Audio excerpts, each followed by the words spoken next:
하나님 말씀은 요한복음 6장 44절입니다.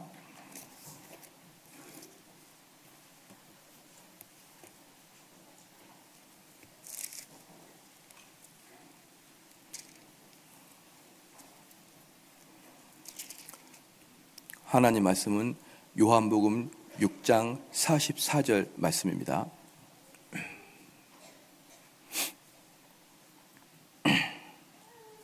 봉독해 올리겠습니다. 나를 보내신 아버지께서 이끌지 아니하면 아무라도 내게 올 수 없으니 오는 그를 내가 마지막 날에 다시 살리리라. 아멘. 벨직 신앙고백서 제14조를 보겠습니다.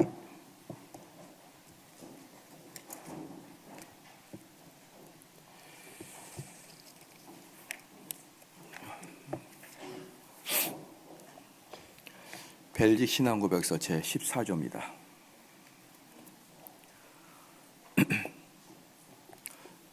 또박또박 천천히 읽겠습니다. 시작.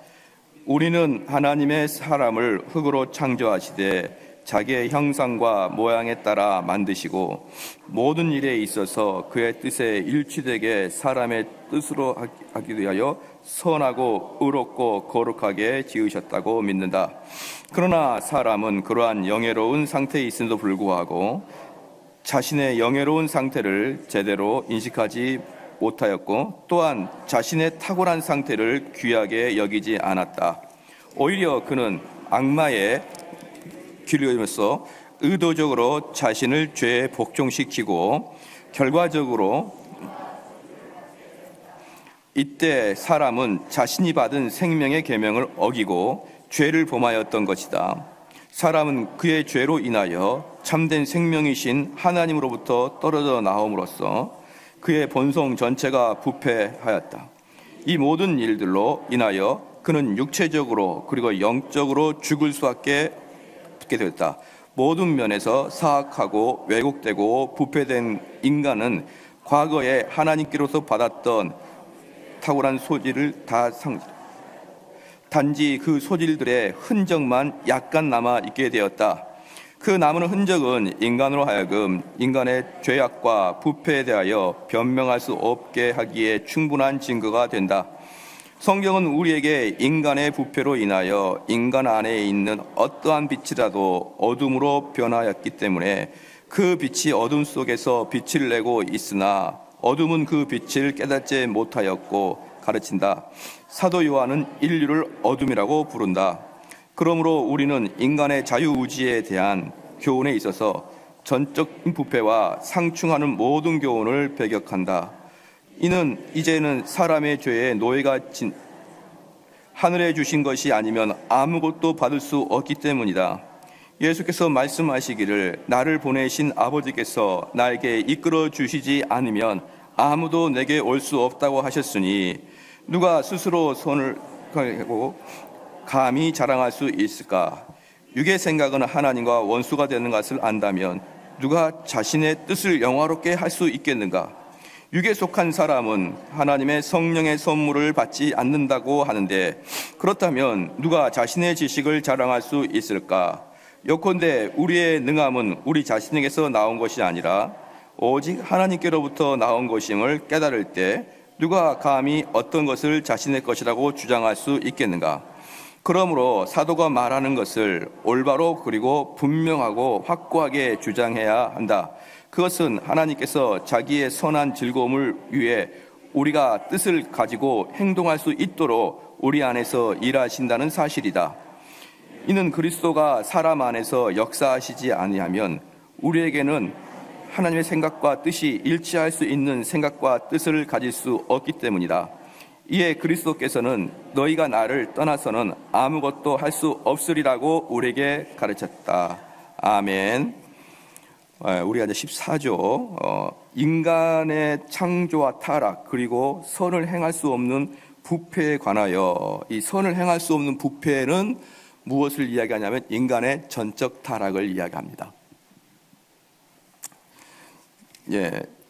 우리가 신앙 고백서를 배우잖아요. 신앙 고백서가 왜 중요하냐 그러면 그 도르트 신조나 이 벨지 신앙고백서나 하이델베르크나 웨스트민 신앙고백서는 교회 공의회가 이게 참되다라고 선언하는 겁니다. 교회 공의회가 이게 참되다고 선언하기 때문에 그 어떤 것도 이 말씀에 위배를 하는 순간 여러분 이단이 되는 거예요. 이단이. 이 말씀에 위배가 되는 순간 우린 이단이 되고, 이 말씀을 위배하지 않겠노라라고 다짐하는 게 개혁교회인 것입니다. 이 말씀을 위배하지 않겠다, 이 말씀대로 우리가 신앙을 끌어가겠다, 이렇게 그 마음을 먹는 것이 개혁교회인 것이지. 그래서 이 신앙고백서가 엄청나게 중요한 거예요. 그런데 대체적으로 신앙고백서를 설교해 주거나 강의를 해주는 장로교회는 찾아볼 수 있다 없다? 거의 없다는 거예요. 거의 없다. 혹시 웨스트민스터 소요리 문답을 강의하는 곳은 있을 수 있지만, 웨스트민스터 소요리 문답을 강의를 넘어서 신앙고백서나 벨직이나 하이델베르그나 도르트를 강의하는 교회는 우리나라에 몇 군데 말고는 거의 강의를 하지 않게 되므로 어떤 일이 발생하느냐, 이 벨직 신앙고백서는 목사님들도 읽어보지 않아요. 목사님들도 읽어보지 않기 때문에 이 벨직 신앙고백서에서 뭐라고 써 있는지를 아무도 모르니 자기의 소견에 옳은 대로 하나님 말씀을 요리해서 전파합니다. 그러다 보면 어떤 결과가 일어날까요? 그러다 보면 5만 가지 이단적인 사상들이 설교에서 묻어나오는데 그게 현대 포스트 모더니즘과 섞여가지고 내가 깨달은 바를 설교를 해내는 경우가 아무렇지도 않는 이 시대가 되어버린 것입니다. 이 시대는 그래서 참된 진리를 선포하는 교회는 거의 사라졌고, 항상 그 목사님의 성향에 따라서 성경을 해석하는 것이 각양각색이 되게 되므로 사람들은 참된 진리를 맛을 못 보는 그런 상태로 빠진 게 한국 교회인 거예요. 이 문제가 해결되지 아니하고, 여러분이 제가 가끔 글을 쓰거나 주장하는 걸 잘 들어보면요, 이러한 원론적인 문제가 해결되지 아니하는 한국 교회 개혁과 갱신의 운동을 전부 다 저는 비웃습니다. 이런 말씀의 명백한 바탕을 두고 개혁을 하지 아니하는 모든 개혁의 운동, 담임 목사님 물러가라, 당회 물러가라, 안수집사 물러가라, 이런 모든 개혁의 운동은 정말 비웃음과 콧웃음만 나올 뿐이고요. 진짜 개혁 운동은 뭡니까? 말씀의 개혁이고, 말씀의 개혁이 무엇입니까? 말씀의 원리로 돌아가는 것입니다. 그러면 우리는 이 말씀의 원리를 우리 선조들이 만들어준 이 신앙고백서를 차근차근 공부하면서 우리를 맞춰나가는 거예요. 우리를 이 신앙고백서 맞춰나가는 것이지, 이 신앙고백서가 내 생각과 좀 다르다 이렇게 이야기할 권세가 우리에게는 없다는 것입니다. 우리가 아무리 생각을 달리해도 신앙고백서에서 이렇다라고 이야기하게 되면 아멘으로 받아들여야 되는 것입니다. 그런데 목이 곧은 백성들이나 교만한 백성은 그건 나 철학과 나의 사상과는 좀 같지 않군, 내가 이걸 받아들일까 받아들이지 않을까를 내가 집에 가서 곰곰이 생각해 보겠습니다, 이렇게 이야기하는데 그건 엄청나게 어리석은 이야기인 거예요. 그것은 교회 역사상 그것은 뭡니까? 이단에 속한 것을 배우고 있는 것입니다. 또 하나 중요한 것은, 이제 이러한 설교를 들으면서 우리 교회에서 한동안 어떤 이야기가 했었냐 그러면, 지금은 이제 별로 그러지 않습니다만은 한동안 우리 교회가 신학교냐 이 말이에요. 우리 교회가 신학교입니까? 이런 이야기 하신 분들은 제가 왜 그런지 분명히 알아요. 그 전에는 도덕적이고 윤리적이고 유쾌하고 배울만하고 이런 것들을 설교를 듣다가, 쉽게 말하면 귀에 걸면 귀걸이, 코에 걸면 코걸이, 좀 재밌는 설교, 깔깔거리는 거, 이런 것을 설교로 듣다가 갑자기 교회사를 공부하고 갑자기 교리를 공부하니까, 아니 우리가 신학교입니까? 라고 이야기하는데, 여러분 이 신앙고백서가 전체 과거에는 평신도한테 가르쳐졌다는 거예요. 평신도들한테. 그러니까 교회는 원래 이것을 가르쳐야 되는 것입니다. 교회는 이 정도의 수준으로 성도들을 가르쳐야 되는데, 그동안에 너무나 많은 교회에서 교회를 우매화 작업을 시켰던 거예요. 교회를 깊이 있는 걸 가르치지 않고 그저 표면적인 거, 그저 좀 농담 따먹게 하는 거, 그저 좀 사회에 대해서 비교 분석하는 것 정도를 가지고 설교라고 했던 거기 때문에 그런 식의 설교가 100년, 200년 되다 보니까 다시 16세기, 17세기 걸 가지고 설교하려고 그러니까 그것은 무슨 신학교입니까? 아니면 우리가 무슨 신학생입니까? 우리가 목회자입니까? 라고 고백하는데, 여러분, 그것은 우리 성도가 잘못했다는 게 아니라 그동안 한국교회가 기독교의 수준을 지나치게 유치원화 시켰다는 것을 여러분이 아시면 됩니다. 그래서 우리는 처음부터 칼빈이나 청교도들이 주장했던 그 기독교의 수준으로 다시 이제 엉금엉금 올라가고 있는 거예요. 그들의 수준까지 올라간 것도 아니고 다시 그들이 외쳤던 말씀으로 다시 돌아가 보는 것입니다. 오늘 왜 제가 이렇게 말씀드리냐면, 혹시 이 말씀을 들으다가 여러분과 상치되는 그런 이야기들이 나올 거예요. 그러면 여러분이 틀렸다는 것입니다. 논쟁하려고 하지 말고 그냥 성경의 신앙 고백에서 나왔으면 그냥 포기를 하시면은 서로 간에 얼굴을 붉히지 않고 좋은 결과를 이뤄낼 것입니다. 그러면 1장 1조부터 13조까지는 하나님에 대해서 신앙 고백을 했습니다. 1조부터 13조까지 하나님에 대해서 신앙 고백했어요. 그 다음에 오늘 14조부터 15조까지 두 조에서는요, 인간에 관한 신앙 고백을 합니다. 그 다음에 16조부터는 당연히 뭐가 나올까요?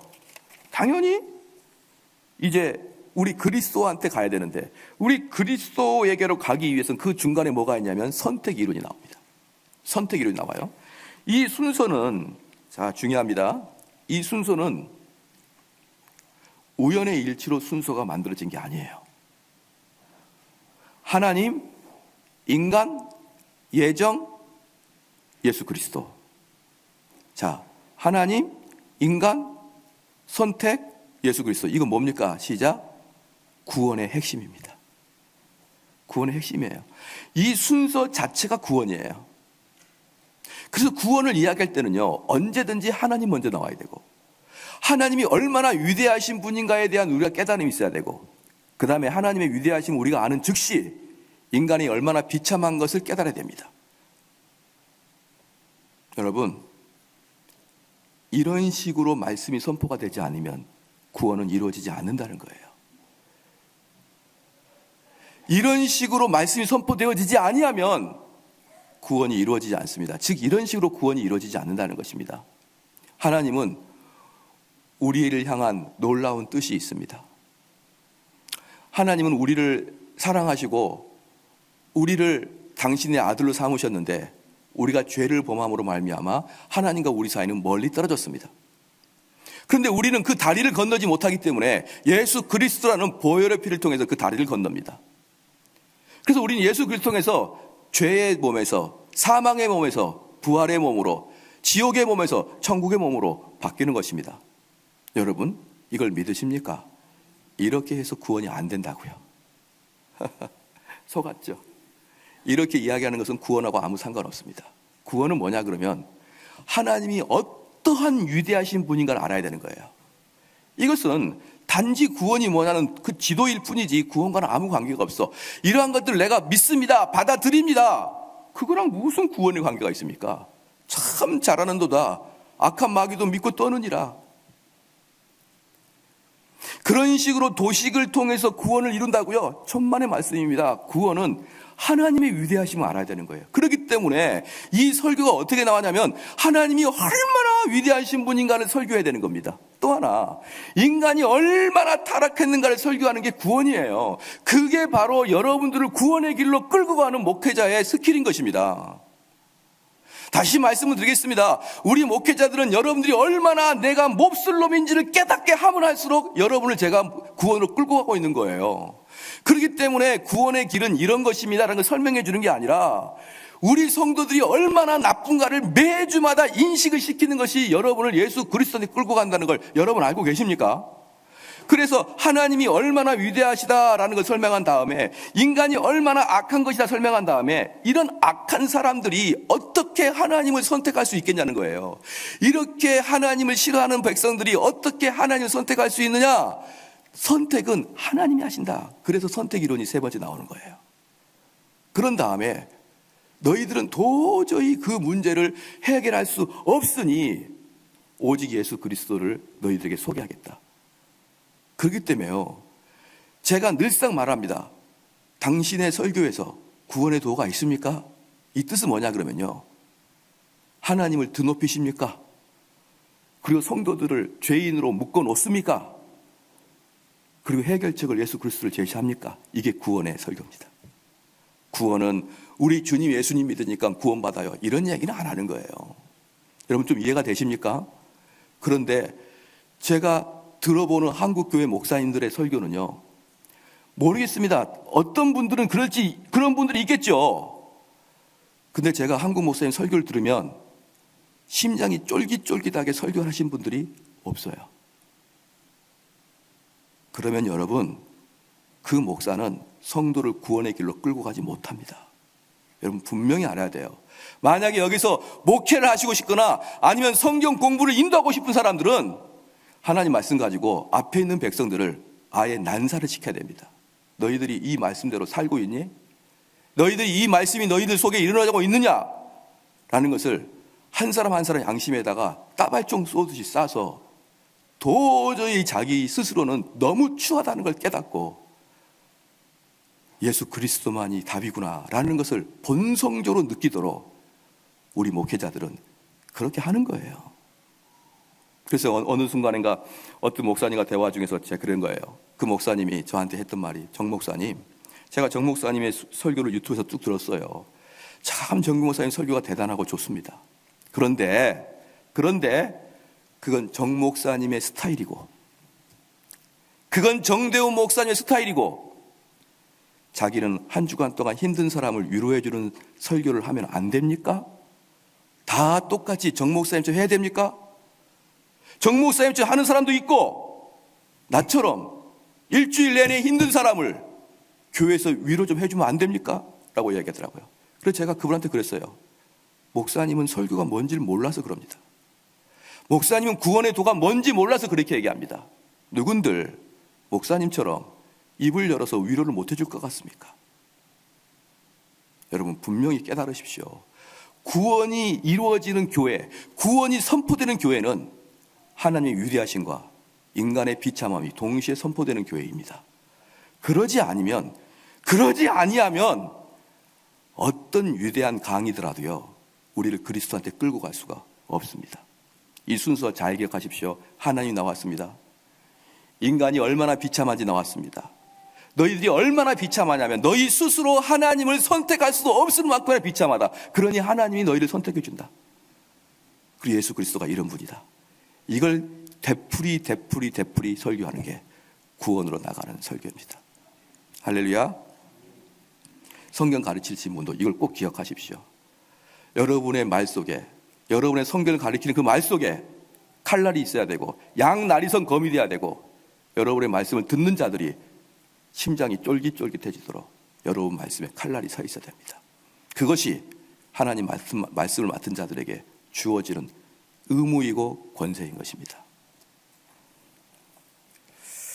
자, 그래서 11절부터 13조까지는 하나님에 관한 신앙 고백이고 14조, 15조는 인간에 관한 신앙 고백입니다. 인간에 관한 신앙 고백, 인간론 무조건 죄론입니다. 인간은 무조건 죄라고 여러분이 생각하면 됩니다. 그래서 우리 신앙이라는 것은 이건 거예요. 인간론은 뭐냐면 우리 사람이 어디서부터 왔다가 어디로 가는지, 우리 사람은 무엇을 해야 될 존재인지를 깨닫는 것이 인간론입니다. 그런데 여기서 이제 14조 보니까 첫 번째입니다. 우리는 하나님이 사람을 흙으로 창조하시되 자기 형상과 모양에 따라 만드시고 라고 했거든요. 그러니까 첫 번째 나타나는 게 뭐냐면 하나님이 우리를 창조하셨고, 그런데 어떻게 창조하셨다는 겁니까? 당신의 형상과 모양대로 창조하셨다는 겁니다. 그리고 모든 일에 있어서 그의 뜻에 일치되게 사람이 뜻하도록 하기 위하여 선하고 의롭고 거룩하게 지으셨다고 믿습니다. 즉 개혁교회는 어떤 걸 믿냐면 사람을 만들었는데 그 사람이 아담을 만들었는데 아담 그 사람이 선하고 의롭고 거룩하게 만들었다는 것이에요. 왜? 하나님의 형상과 모양이니까. 그래서 아담은 인류 최초로 인류 최초로 오직 유일하게 아담만 행위로 구원받을 수 있습니다. 아담만. 아담은 자기가 선악과를 먹지 아니하면 영생을 살 수가 있는 거예요. 아담은 자기가 선악과를 먹는 순간 죽음에 빠집니다. 그래서 무엇을 하는 순간 영생에 빠지고 무엇을 하지 않는 순간 지옥에 간다는 것은 오직 아담만이 갖고 있는 독특한 주의인 거예요.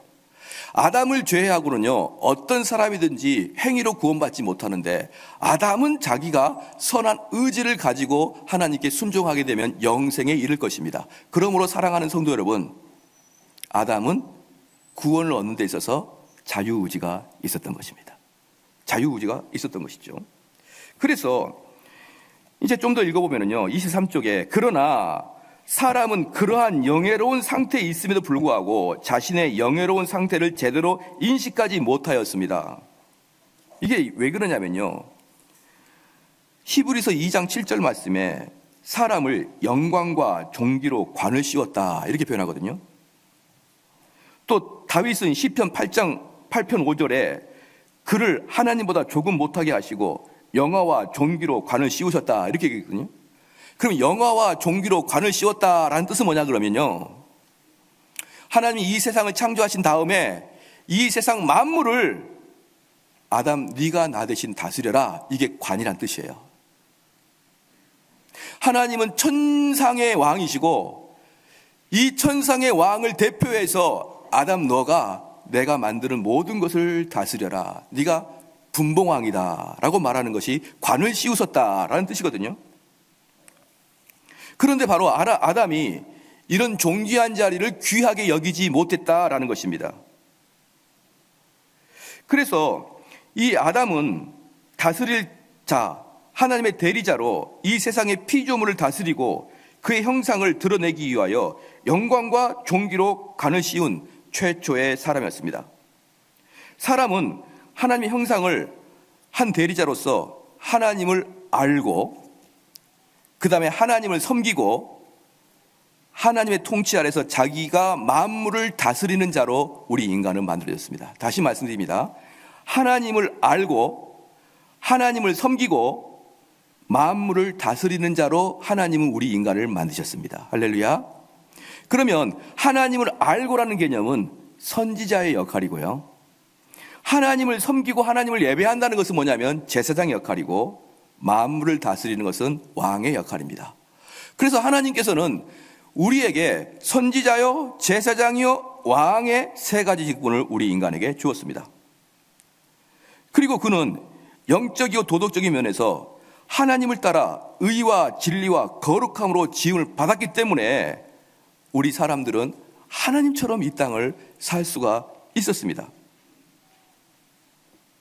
그래서 우리 신앙 고백서에서는 분명히 이야기하기를 사람의 의지는 모든 면에서 하나님의 뜻을 따를 수 있도록 충분히 주어졌다고 우리가 나와 있습니다. 그러니까 뭐냐면 첫 번째 줄을 읽으면요, 우리는 하나님이 사람을 흙으로 창조하시되 자기의 형상과 모양에 따라 만드시고 그 다음에 모든 일에 있어서 그의 뜻에 일치되게 사람이 뜻하도록 하기 위하여, 그러니까 하나님의 뜻과 정확하게 일치할 수 있는 능력이 아담에게는 주어졌더라 이 말입니다. 자유의지가 있었죠. 그러면 여기 봐볼까요? 자유의지에는 뭐가 있냐면 그 말씀에 순종할 수 있는 능력과 그 말씀을 거스릴 수 있는 능력 두 개가 같이 있는 게 자유의지예요. 쉽게 말씀을 드리면 그것을 거절하거나 거스릴 수 있는 능력이 없으면 자유의지가 없는 거예요. 자유의지는 그래서 자발적인 섬김이 필요한 것이죠. 내가 아내를 사랑하는데 아내가 남편이 공포에 못 이겨서 남편을 사랑하는 것은 자발적인 사랑이 아니죠. 그런데 정말 남편이 기쁠 때가 언제입니까? 아내가 기쁘고 자발적으로 남편을 사랑해 줄 때 남편이 직접 정말 기쁘듯이, 남편이 무서워서 아니면 남편이 돈을 주니까 그것 때문에 남편을 사랑해 준다 그러면 남편이 비참함을 느끼듯이, 하나님은 아담에게 자유의지를 주어서 너가 자유로운 상태에서 나를 예배하고 나를 알고 세상을 다스려라 라는 마음으로 아담에게 철저히 자유의지를 준 겁니다. 근데 그 자유의지에는 독소 조항이 있는데 그게 무엇이죠? 하나님을 배신할 수 있는 여력까지 포함되어 있더라 이 말입니다. 그래서 아담은 그 자유의지를 가지고 계속적인 순종이 아니라 의도적인 그런 죄를 저지르고 말았습니다. 우리가 하이델베르그 6문답 봅시다. 우리가 봐요. 하이델베르그 6문답. 바로 뒷부분에 있으니까 한번 보십시다. 이게 신앙고백에서 참 좋은 게 이렇게 앞뒤로 있으니 얼마나 좋습니까? 하이델베르그 제6문답. 제가 질문을 할 테니까 답을 읽어주시기 바랍니다. 하나님께서 본래 인간을 사악하고 불의하게 지으셨습니까? 아닙니다. 하나님께서는 인간을 자기 형상대로 선하게, 즉 의롭고 거룩하게 창조하셨습니다. 그리하여 창조주 하나님을 바르게 알고 온 마음을 다하여 사랑하며 그의 영광과 존귀를 위하여 그와 함께 영원히 행복하게 살도록 하셨습니다. 하이델베르그 제6문답 똑같이 나왔습니다. 도르트 신경 3번째, 4번째 교리 보십시다.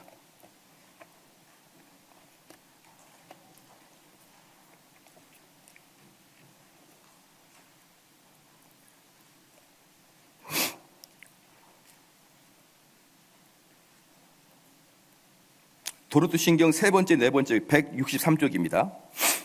163쪽. 도르트 신경 3번째, 4번째 주요 핵심 163번 페이지 제1항 한번 읽겠습니다. 인간 본성에 임한 타락의 결과 시작. 인간은 원래 하나님의 형상을 따라 지음받았다. 그의 지각은 그의 창조주와 영적인 것들을 참되고 바르게 알도록 지식이 주어져 있었고 그의 의지와 마음은 의로움을 채워져 있었다. 그의 모든 감정은 순결하였다.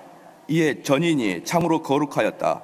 하지만 인간 스스로 마귀의 깸에 빠져 하나님께 반역함으로써 그는 이러한 뛰어난 은사들을 잃게 되었고 그 대신 그의 지각에서는 어둠과 끔찍한 허망함과 그릇된 판단력이 자리 잡았고 그의 마음과 의지에는 완고함과 당돌함과 강박함이 자리 잡았으며 그리고 마침내 그의 모든 감정은 불결하게 되었다. 그렇죠. 벨직 신앙고백서 하이델베르그, 도르트에서 똑같이 동일하게 이야기하고 있습니다. 인간은 원래 선하게 창조되었고 하나님의 형상으로 창조된 것은 우리가 거룩하고 하나님을 아는데 부족함이 없고 하나님 명령을 순종하는데 우리는 전혀 부족함이 없는 그런 존재로 만들어졌는데 여기서 그 다음에 인간이 타락할 때 핵심이 뭐냐면 스스로 자발적으로 타락했다는 거예요. 스스로 자발적으로.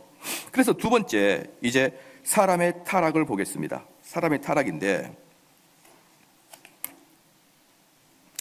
여기 보면은 이제 23쪽에 위에서 세 번째 그러나 같이 한번 읽겠습니다. 시작. 그러나 사람은 이러한 영예로운 상태에 있음에도 불구하고 자신의 영예로운 상태를 제대로 인식하지 못하였고 또한 자신의 탁월한 상태를 귀하게 여기지 않았다. 오히려 그는 악마의 말에 귀를 기울임으로써 의도적으로 자신을 죄에 복종시키고 결과적으로 죽음과 저주를 받게 되었다. 여기까지예요. 여기서도 역시 의도적이고 자발적이고 순전한 마음으로 죄를 지었고 하나님을 배신하였다라는 게 나옵니다. 그러면 이제 여기서 재밌는 게 있는데 우리가 이 부분도 몇 번의 강의가 될 수 있지만 또 한 번 잠깐 언급한다 그러면 이거예요. 여러분, 하나님께서 아담이 선악과를 따 먹을 것을 알았을까요? 몰랐을까요? 시작. 알았겠죠. 그럼 하나님이 선악과를 아담이 따 먹을 것을 알았으면서 선악과를 에덴 한 중앙에다가 딱 만들어 놓고 아담아 먹지 마. 이것은 사기입니까? 아닙니까? 예? 왜 아무런 대답을 안 하십니까? 그러면 이렇게 생각해 봅시다. 우리 아들 여러분 아시죠? 예, 웃지는 마시고요. 예, 아들이 있어요. 훌륭한 아들이 있는데 우리 아들은 배고플 때 제가 식탁 위에다가 소고기를 살짝 올려놓으면 우리 아들은 먹을까요? 안 먹을까요? 먹을 겁니다. 저는 그걸 알고 있어요. 그런데 우리 아들을 저는 전능하지도 않는데, 하나님처럼 전지하지도 않는데 분명히 먹을 걸 알고 있단 말이에요. 평상시 우리 아들의 습성을 보면 소고기를 딱 올려놓고 아들한테 말합니다. 아들아, 아빠가 아침에 나갔다가 저녁에 들어올 때까지 소고기 손대지 마라. 너가 만약에 소고기 손대면 하나라도 먹으면 너와 나라는 끝이다. 너를 호적에서 팔 것이다. 그래서 갔다 왔더니 몇 개를 먹었어요. 그래서 제가 아들을 호적에 팠습니다. 정신대 최씨로 바꿔놨어요. 그럼 저는 자비로운 아빠인가요? 무지한 아빠인가요? 무지한 아빠죠. 그럼 물어볼게요.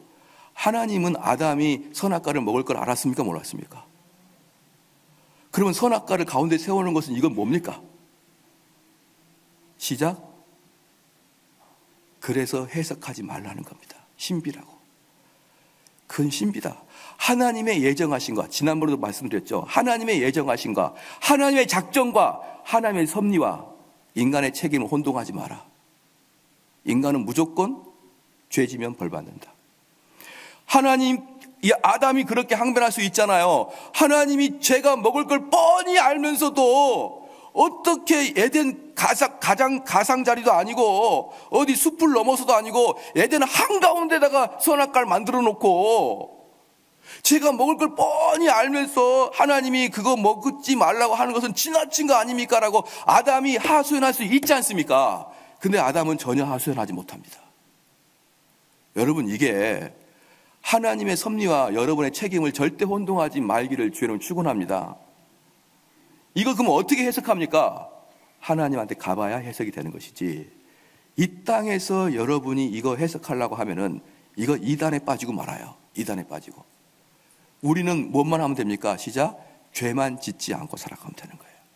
우리는 하나님께서 무엇을 하라 그러는 것을 하는 것이고 무엇을 하지 말라 그러면 하지 말고 살아가면 되는 것이지, 하나님이 영원한 작정을 통해서 나를 계획하시고 그런 것 생각하지 말라 이 말입니다. 그저 나에게 주어진 그 계명들을 지켜나가시기를 주의로 축원합니다. 여기서도 아담이 얼마든지 항변할 수 있죠. 그러나 성경에는 분명히 말했습니다. 욥기 34장 10절 말씀에 하나님은 악을 행하지 아니하시며 적는 자는 결코 불의를 행하지 아니하시니라. 하나님은 절대로 우리에게 악을 강요하지 않으신다. 야고보서 1장 13절 14절 말씀에 사람이 시험을 받을 때는 내가 하나님께 시험을 받았다 하지 말지니, 하나님은 악에게 시험을 받지도 아니하시고 친히 아무도 시험하지 아니하시니라. 오직 각 사람이 시험을 받는 것은 자기 욕심에 끌려 미혹됨이니라. 그래서 여러분들이 시험 받을 때 하나님께서 나를 지금 더욱더 성장시키려고 나를 시험하는 것인가? 택도 없습니다. 그러지 않는다고 그러잖아요. 또 하나, 두 번째, 악한 마귀가 나를 시험합니까? 그것도 말도 안 됩니다. 왜? 나의 욕심에 따라 시험을 받는다라고 야고보서에 분명히 나와 있거든요. 내가 왜 시험에 걸려 넘어졌습니까?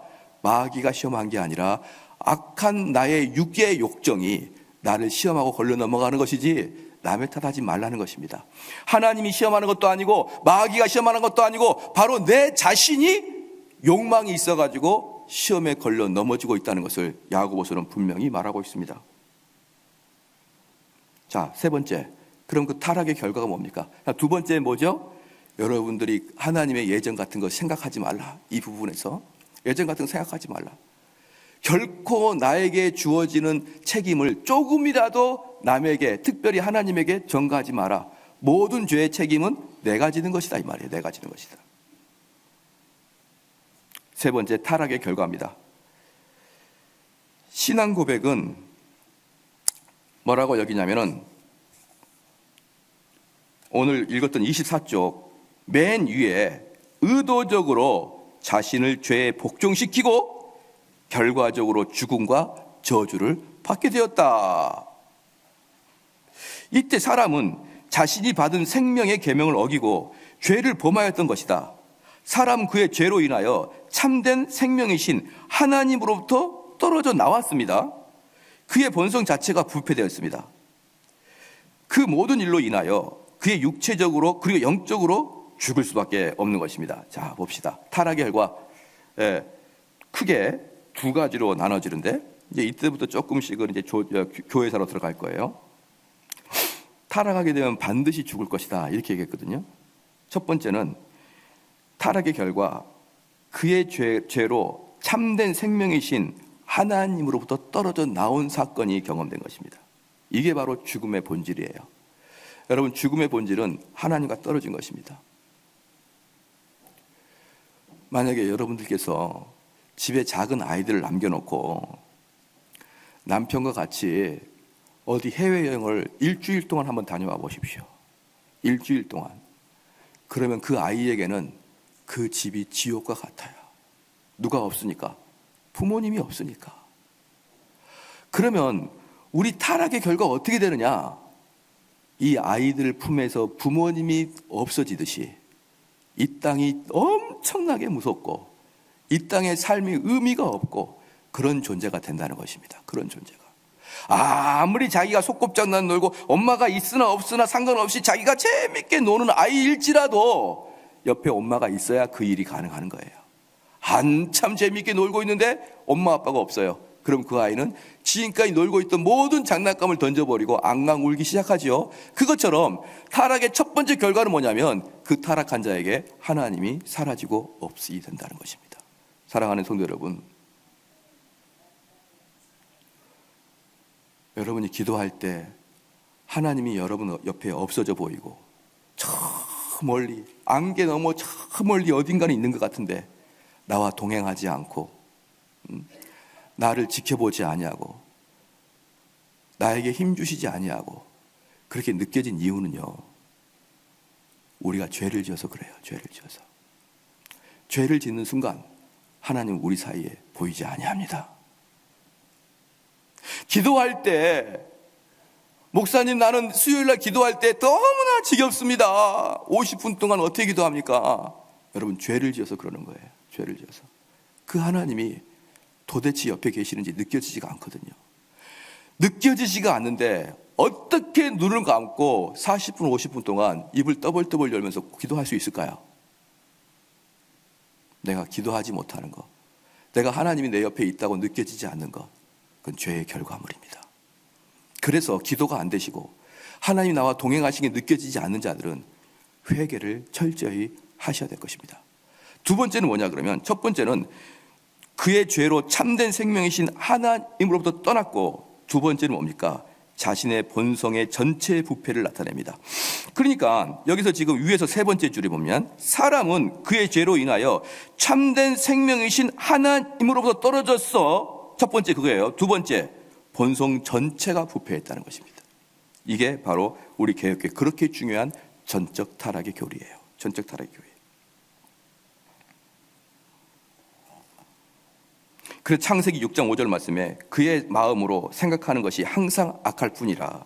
시편 14편 2절 3절에 여호와께서 하늘에서 인생을 굽어 살피사 지각이 있어 하나님을 찾는 자가 있는가 보려 하신즉 다 치우쳐 함께 더러운 자가 익태고 선을 행하는 자가 없으니 하나도 없도다 라고 말하는 것입니다. 다시 봅시다. 하이델베르그 제8장 다시 보겠습니다. 하이델베르그 8장.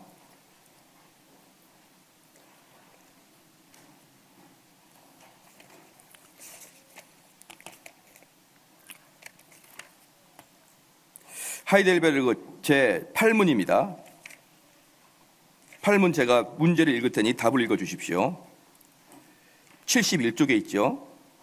그렇다면 우리는 너무 부패하여 선이란 전혀 생각할 수도 없고 모든 악을 향하여 기울 뿐입니까?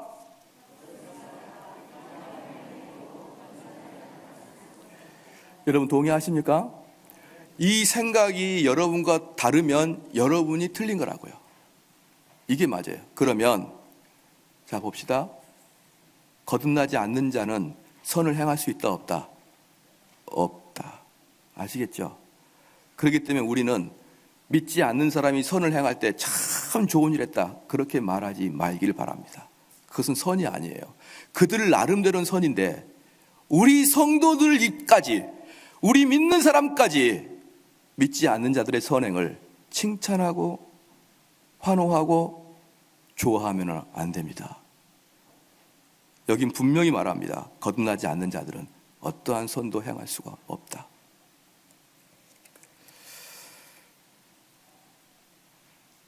다시 한번 보겠습니다. 아까 도르트 신조 제 셋째 넷장입니다. 다시 보십시다. 도르트 신조 셋째 넷장입니다.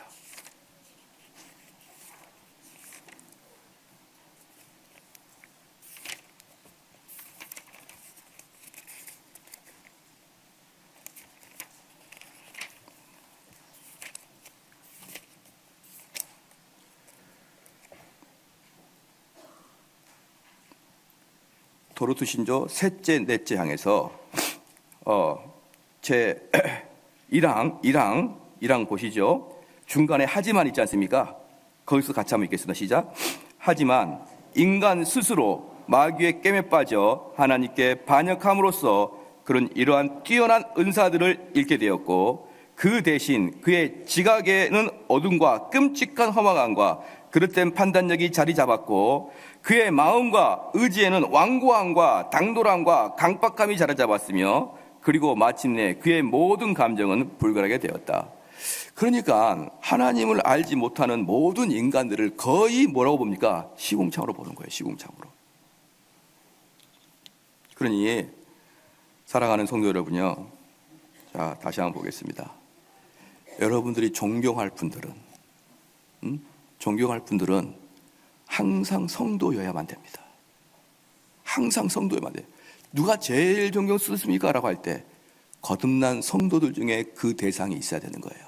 그러지 아니하고 빌 게이츠 보니까 엄청나게 기부금을 내던데 너무 존경스럽습니다. 여러분, 그것은 인간의 전적 타락을 모르는 일반인들이 하는 소리예요. 일반인들이. 우리 성도들은 그들을 존경하면 안 됩니다. 왜? 그들 속에는 시궁창밖에 없으니까. 그들이 수십억을 제공했어도 그들의 마음은 시궁창밖에 없는 거예요. 그러므로 하나님을 알지 못하는 저 많은 세상 사람들이 참되다고 정의를 외치는 걸 보면서 참된 성도는 어떻게 했습니까? 너희가 무슨 정의를 외쳐? 너희가 어떻게 정의를 외칠 수 있는데? 이렇게 당연히 나오는 게 성도의 모습이지. 가만히 있자? 이것도 일리가 있네? 상당히 괜찮네? 이렇게 나가는 것은 개혁주의 인간에 대해서 너무나 무지한 상태입니다. 성경이 말하고 있는 인간의 처절한 타락을 깨닫지 못하는 자들이기 때문에 여러분의 구원에 대해서 문제가 있는 거예요. 왜? 구원이라는 건 무엇입니까? 나의 처절한 타락을 깨닫는 자들에게 구원이 주어졌으니까. 그래서 이랬습니까? 이제 나중에 보면은 이제 어거스틴과 펠라기우스 논쟁을 얘기할 텐데, 어거스틴한테 펠라기우스 찾아왔어요. 야, 인간에게 왜 자유의지가 없냐? 그리고 어거스틴하고 싸우려고 찾아왔습니다. 펠라기우스가 로마에서 그 지중해 바다를 건너서 그 아프리카까지 찾아왔어요. 히포에 있는 아프리카에 있는 어거스틴에게. 그럴 때 어거스틴 뭐라고 했습니까? 펠라기우스야, 너가 거듭나 보면 알아. 너가 거듭나 보면 알아. 저도 똑같이 이야기하겠습니다. 여러분이 거듭나 보면 인간에겐 소망이 없다는 거 압니다. 여러분이 거듭나 보면 인간은 철저히 약해서 선을 행할 수도 없고, 그들의 말은 전부 거짓말이라는 것을 여러분 거듭나 본 사람은 알아요. 거듭나지 않은 사람들은 어떻습니까? 그들의 이야기에도 일리가 있다고 느껴집니다. 그래서 제가 첫 창기에 말씀을 드리듯이 내 생각과 다르면 여길 따르면 되는 거예요. 이걸. 그 다음에 조금 더 보겠습니다.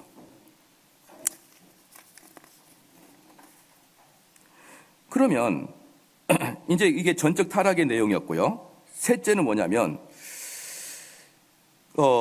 다시 24페이지에 모든 면에서 사악하고 왜곡되고 부패하게 된 인간은 과거에 하나님께로부터 받았던 그 탁월한 소질을 다 상실하였고, 단지 그 소질들의 흔적만 약간 남아있게 됐다. 그 남은 흔적은 인간으로 하여금 인간의 죄악과 부패에 대하여 변명할 수 없기에 충분한 증거다. 그러면 이겁니다. 오늘은 제가 여기까지만 하고 이제 다음 주에 한 번 더 해야 될 것 같습니다. 너무 길어가지고 준비한 걸 다 하려고 너무 길어요. 오늘 여기까지만 할 건데, 자, 말씀을 이제 결과를 맺을게요. 그러면 사람들이 이렇게 이야기한다는 것이죠. 아니, 일반인들도 선함이 있지 않습니까? 일반인에게도 하나님의 흔적이 남아있지 않습니까? 라고 이야기한다는 것이죠. 예를 들어서 이런 겁니다. 일반인들도, 예수 믿지 않는 사람들도 얼마나 아름다운 예술 작품을 만들어냅니까? 얼마나 아름다워. 그 예술 작품은 하나님의 창조성을 모방하는 그런 놀라운 것 아닙니까? 그리고 여러분 봐보십시오. 인간이 선한 행위를 하고 있지 않습니까? 예를 들어서 바닷가에 둥둥 떠내려가는데 아이가 뛰어내려갑니다. 그럼 젊은이가 그 아이를 구하려고 뛰어들어갑니다. 자기랑 일면식도 없는 그런 아이를 말입니다. 그런데 그 젊은이가 뛰어들어가면서 그 아이를 건져낼 때, 내가 이 아이 하나 건져낼 때 한 500만 원 달라 그래야지, 그런 마음으로 떠내들어가는 게 아니라 자기 목숨을 버려서 그 아이를 끄집어내지 않느냐. 인간들도 선한 의지가 있지 않느냐라고 할 때, 우리 개혁교회는 분명히 말합니다. 하나님의 형상에는 두 가지가 있어요. 두 가지가. 크게 두 가지가 있는데, 첫 번째는 넓은 면이고 두 번째는 좁은 면입니다. 넓은 면과 좁은 면이 있어요. 넓은 면이 뭐냐면 생각과 의지를 행하는 것이 넓은 면입니다. 인간들은 짐승들은 생각과 의지가 없는 거예요. 그냥 본성에 의해서 움직입니다. 그런데 사람들은 넓은 의미에서 하나님의 형상은 뭐냐 그러면 생각하고 의지가 있는 것입니다. 그리고 좁은 의미의 하나님 형상, 좁은 의미의 하나님 형상은 의와 진리와 거룩을 추구하는 것입니다. 의와 진리와 거룩을 추구해요. 그래서 하나님께서 우리를 전적으로 부패하게 했는데 넓은 면은 우리를 놔뒀어요. 생각하고 깨닫게 하고 의지가 있고 감정은 그대로 놔둡니다. 그런데 무엇을 가져갑니까? 의와 진리와 거룩을 다 가져가 버렸습니다. 여러분 동의하십니까? 그러면 왜 하나님께서는 의와 진리와 거룩을 다 가져가고 생각과 의지와 그런 감정은 남겨뒀느냐? 방금 저희가 읽었죠. 다시 한번 읽겠습니다. 모든 면에서 그 밑에 줄 맨 뒤에 그 소질에 있죠. 모든 면에서부터 읽겠습니다. 모든 면에서 시작. 모든 면에서 사악하고 왜곡되고 부패하게 된 인간은 과거에 하나님께로부터 받았던 그의 탁월한 소질들을 다 상실하였습니다. 다 상실하였고, 그 다음에 시작. 그 소질들의 흔적만 약간 남게 되었다. 그 다음에 그 남은 흔적은 인간으로 하여금 인간의 죄악과 부패에 대하여 변명할 수 없게 하기 위해서 여러분 흔적을 남겨놓은 겁니다. 그럼 하나님이 우리에게 그 인간이 가지고 있는 하나님의 형상을 왜 조금 남겨놨느냐? 로마서 우리가 1장에 봤듯이 너희가 변명할 수 없게 하려고 하나님이 흔적을 남겨놨다는 거예요. 여러분, 우리에게 하나님의 형상이 있습니다. 근데 그 형상으로 긍정적으로 적극적으로 발휘해서 의를 이루고 다른 사람에게 선을 행할 수 있도록 그 형상이 남아있는 게 아니고, 형상이 남은 이유는 심판대 앞에서 변명하지 못하게 하려고 하나님이 형상을 만들어 놨다는 거예요. 그러니까 이 세상 사람들은 절대로 죽었다 깨나도 선을 행할 수 있다 없다? 시작. 없다. 이 세상 사람은 죽었다 깨나도 정의를 외칠 수 있다 없다? 없다. 이 세상 사람들은 죽었다 깨나도 행복으로 갈 수 있다 없다? 없다. 이게 인간의 전적 타락의 논리입니다. 그럼 누가 참된 행복을 찾을 수 있느냐? 성령으로 거듭난 자만이. 하나님이 내 안에 오셔서 이 의와 진리와 거룩이라는 것이 싹 사라져 버렸는데 성령이 내 마음에 오셔서 이것들이 다시 회복되기 시작할 때 우리는 진짜 선을 행할 수가 있고, 우리는 거룩을 행할 수가 있고, 우리는 진리를 추구할 수가 있고, 우리는 정의를 외칠 수가 있는 것입니다. 여러분들이 오늘 중요한 내용입니다. 이 내용들이 혹시 여러분의 마음에 부딪히면 여러분의 신앙이 잘못된 거예요. 그건 100% 잘못된 겁니다. 우리는 이 개혁주의 인간론에 대해서 철저히 파악을 하게 되면 어떤 유익이 있느냐? 여러분, 이 땅의 사람들을 의지하지 않아요. 여러분, 이 땅의 사람이 기대하지 않습니다. 여러분, 이 땅의 사람들이 소망을 두지 않아요. 그렇기 때문에 뭐가 없습니까? 시작. 실망이 없어요. 실망이 없으니까 또 뭐가 없습니까? 분노가 없는 거예요. 그래서 우리는 이 땅을 보면서 화를 내지 않습니다. 왜? 원래 그렇게 할 수 없는 존재들이니까.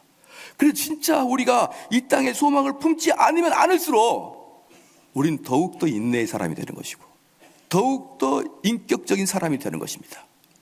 기도하시겠습니다.